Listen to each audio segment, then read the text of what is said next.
Bonjour à tous, donc aujourd'hui on se retrouve pour le tuto concernant les couleurs plus en détail sur la chimère et notamment on va commencer par les ailes. Donc je choisis de faire les ailes de ma chimère dans les tons rose, grenat. Donc je choisis des teintes claires et des teintes foncées. Je commence par la teinte claire que je mets partout dans les parties claires.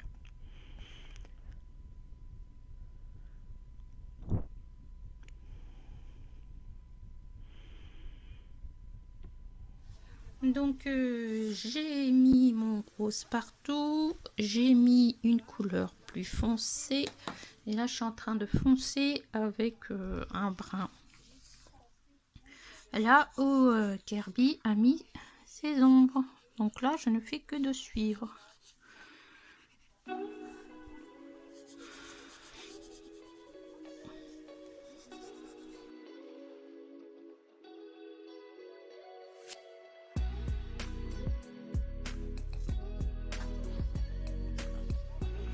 Je vais commencer par étendre la peinture. Donc j'ai mis mes couleurs foncées, je vais commencer par aquareller mes couleurs foncées en tirant la peinture vers les zones que j'ai laissées claires, où je n'ai rien fait. Donc le travail est un petit peu différent de ce que j'ai fait jusqu'à maintenant. Je n'hésite pas à venir poser le pigment que j'ai trop sur un papier essuie-tout, là j'ai pris un gant pour éviter tout ce qui est déchets. Et je viens faire ça sur toutes les parties pour étendre ma couleur.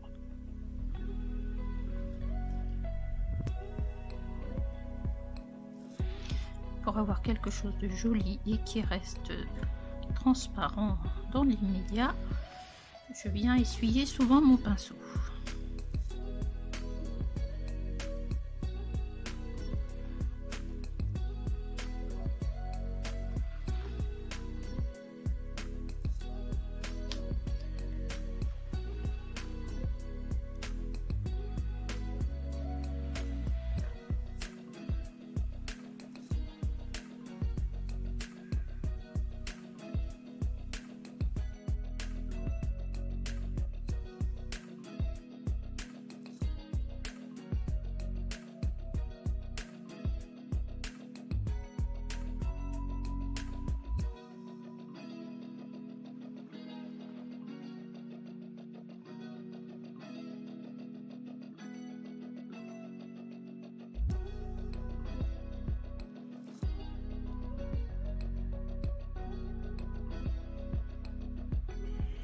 Donc comme vous pouvez le voir, je procède toujours de la même façon dans ce cas-là, c'est-à-dire que je pars de ma couleur foncée, que je vais étirer et je vais faire la même chose avec ma couleur claire.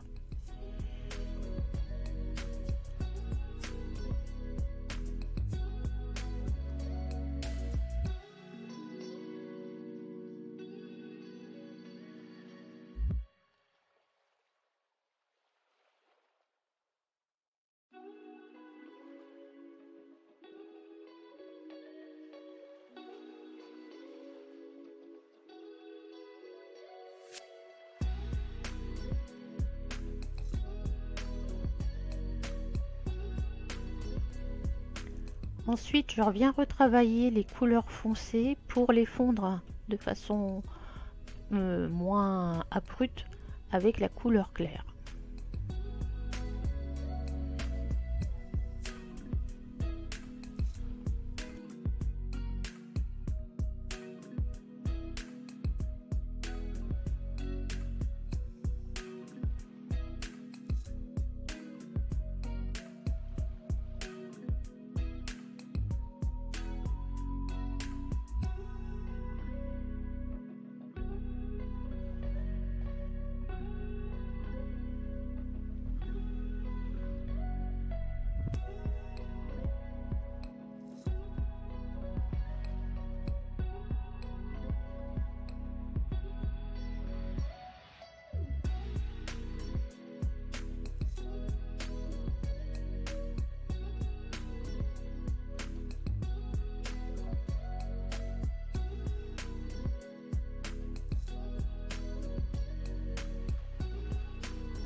Comme je trouve que les couleurs foncées ne ressortent pas, je viens directement prendre le pigment sur mon néocolor, directement sur ma craie, et je fonce dans un premier temps comme je le souhaite.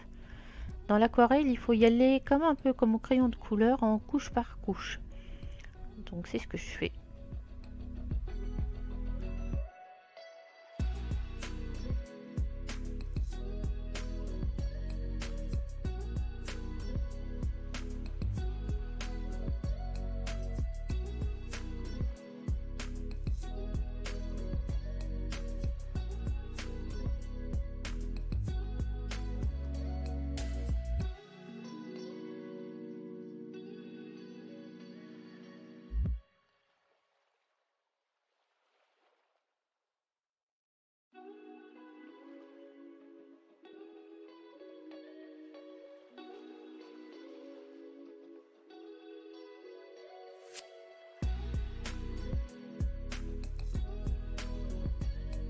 Toujours parce que ce n'est pas suffisamment foncé pour moi, je viens prendre carrément du noir et je reviens retravailler sur les ombres que Kirby Rosan a mis.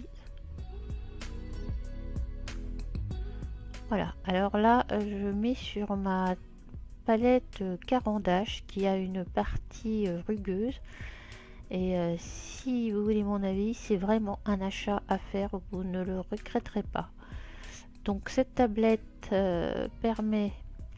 cette palette permet de bien récupérer le pigment, crayon aquarellable, ce que vous voulez, sur la partie rugueuse, et aquarelle ou feutre aquarellable de l'autre côté.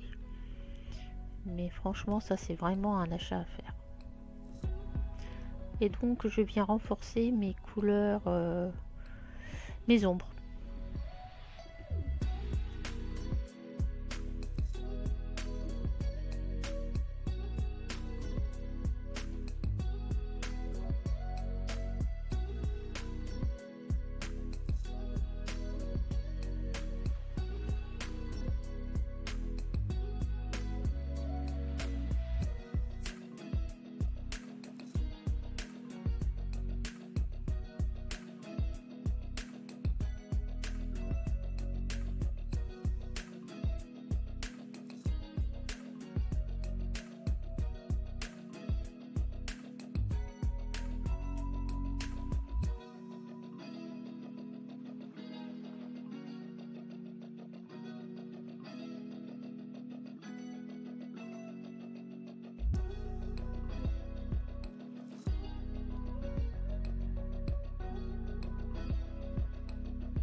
Donc j'en suis à ma troisième couche et la deuxième couche de noir, où là encore je viens foncer jusqu'à temps que j'ai le résultat escompté.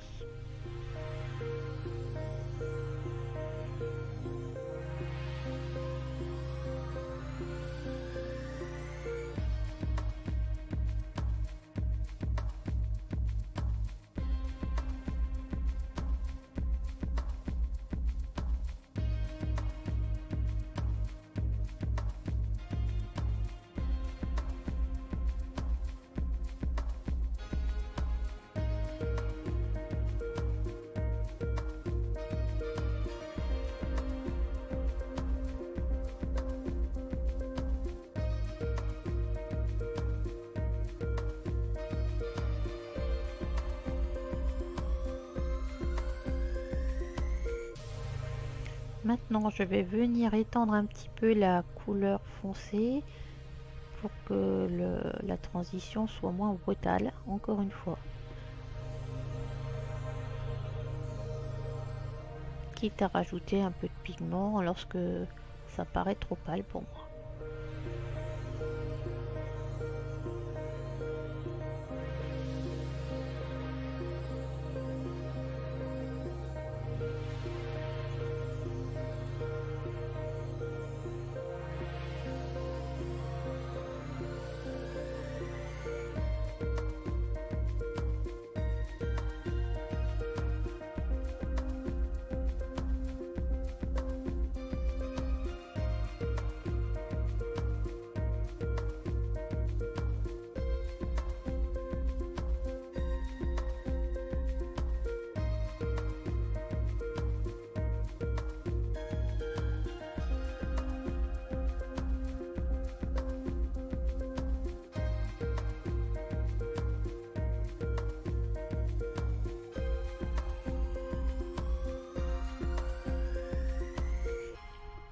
Maintenant, c'est à la couleur plus foncée, rouge, de refaire son apparition, si je puis dire. Jusqu'à maintenant, c'était un espèce de rose clair. Là, je vous mettrai les couleurs dans la barre d'infos.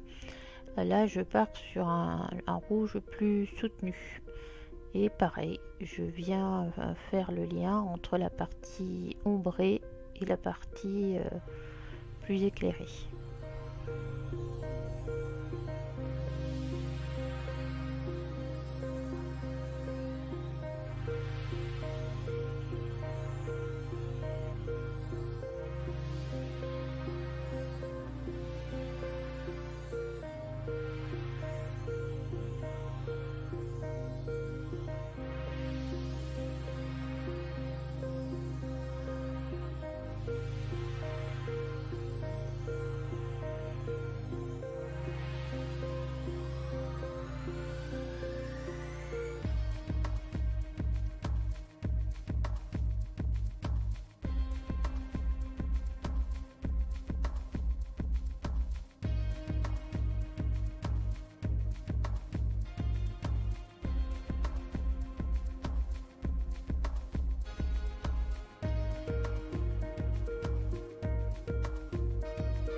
Donc je vais chercher le pigment jaune là directement sur une craie de Neocolor pour les flammes. Comme ça va se mélanger avec le rouge que j'ai mis avant. Et ça va leur donner un peu de relief.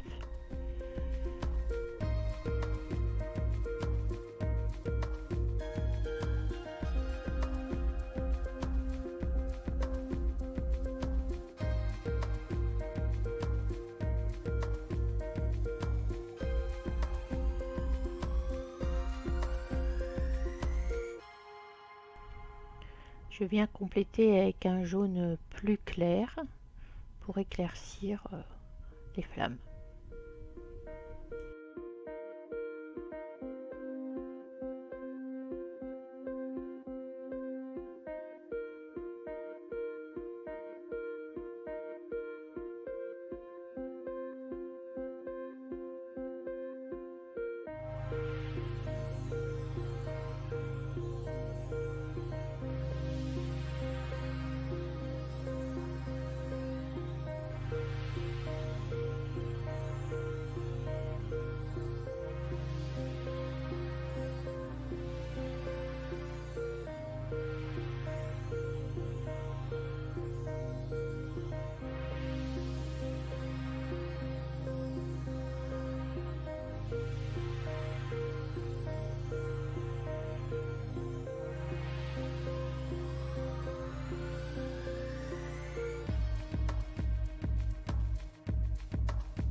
Alors, j'ai profité d'avoir du jaune pour passer une sous-couche sur mon lion de jaune très très clair en utilisant la fin de ma peinture pour avoir une partie lumineuse sous le lion en fait.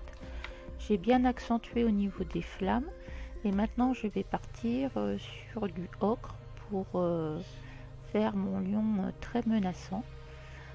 Donc toujours avec la même méthode, je viens poser la couleur foncée sur les ombres que Kirby a posées sur son dessin. Si j'arrive à vous mettre correctement.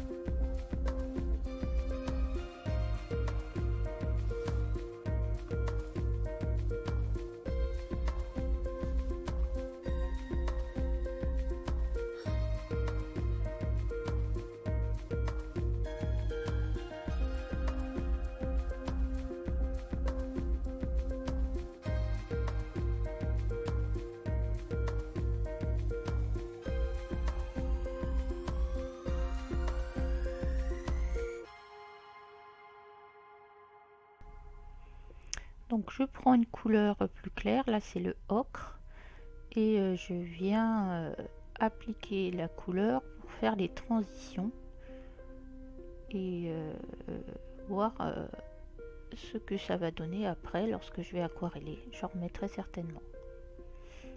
Ensuite je passe quelque chose de plus foncé pour qu'il ait vraiment l'air menaçant et j'aquarelle.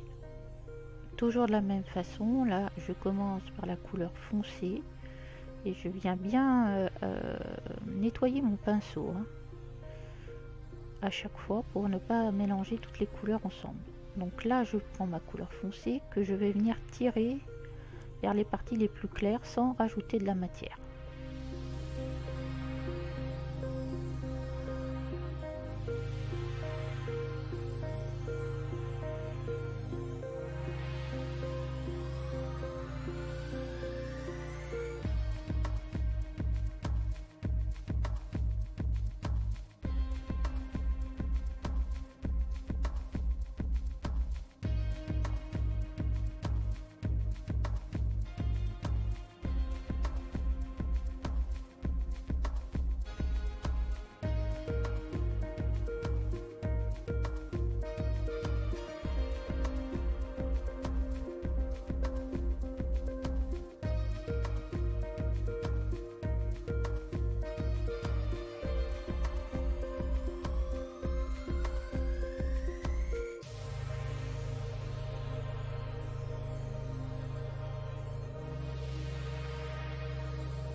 J'ai continué hors caméra pour mettre le néocolor et puis là je vais passer à l'aquarelle. Je prends un pinceau plus gros puisque je vais faire des plages beaucoup plus grosses.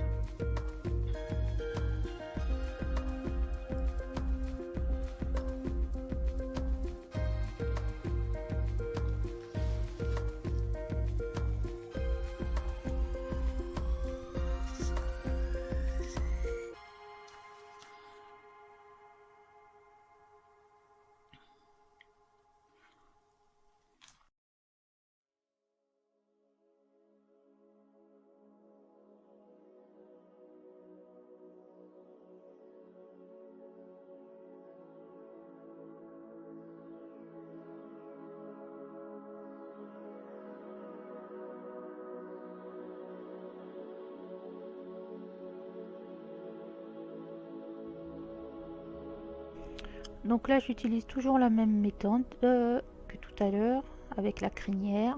Je prends la couleur foncée que je tire sur la couleur plus claire.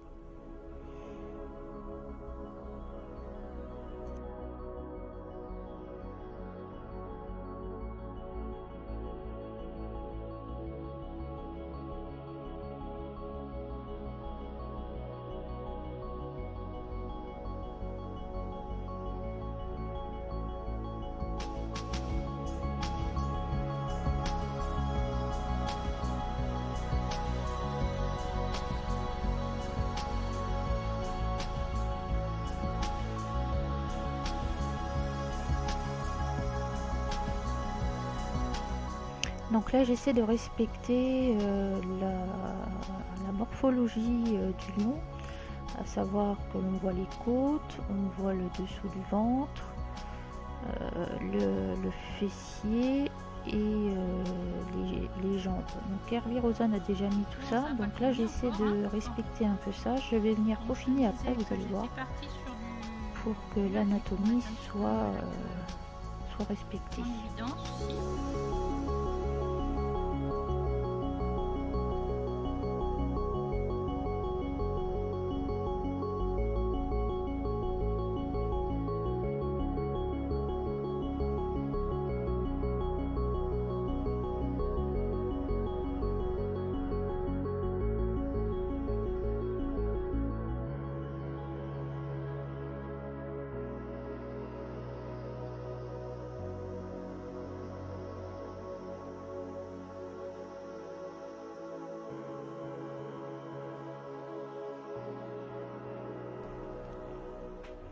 Donc mon lion n'étant pas assez contrasté, je vais venir mélanger du brun ocre et du noir pour venir faire les contrastes. En fait j'ai laissé sécher, je me suis occupée de la queue et je reviens de nouveau vers ma chimère, vers la partie lion.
Alors, je voulais vous montrer quelque chose. J'ai repris le couleur chair.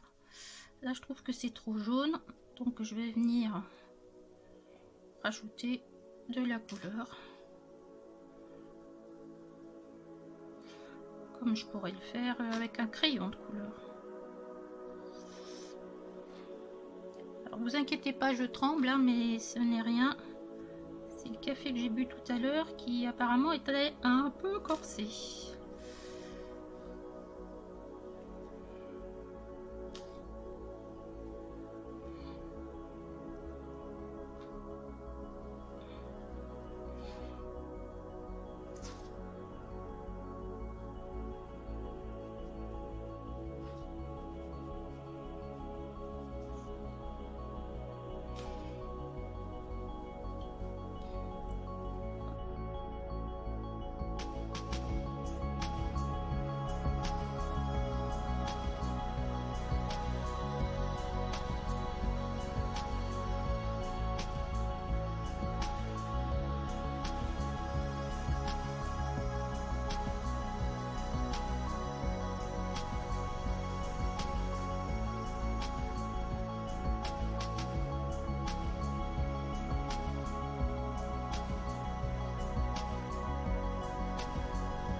Donc j'ai remis de la couleur sur la queue de scorpion là pour la plus la foncer, et maintenant je viens avec mon brun ocre ou mon noir mettre les ombres de façon à ce que ça donne plus de relief. Donc j'y vais tout doucement au pinceau fin pour bien garder les détails, pour pas de faire de bêtises, quitte à revenir passer une couche comme tout à l'heure. Donc ensuite j'ai mis mes ombres sur les montagnes. Alors j'ai mis les ombres, j'ai mis aussi en haut des montagnes des reflets du ciel qui étaient adjacents pour garder cette luminosité sur les montagnes. Donc là je fais très attention lorsque je commence par la partie foncée. Je viens tirer un petit peu la couleur, mais juste en fonction de ce que j'ai envie de faire pour faire les reliefs. Je viens très souvent essuyer mon pinceau. Et bien voilà, le coloriage de cette double page tourne à sa fin. J'espère que j'aurai pu vous aider à utiliser les néocolores et à colorier du Kerby Rosan. C'est pas compliqué, il faut suivre ce que nous a donné l'illustrateur. Je vous dis à bientôt pour une prochaine vidéo. Bye.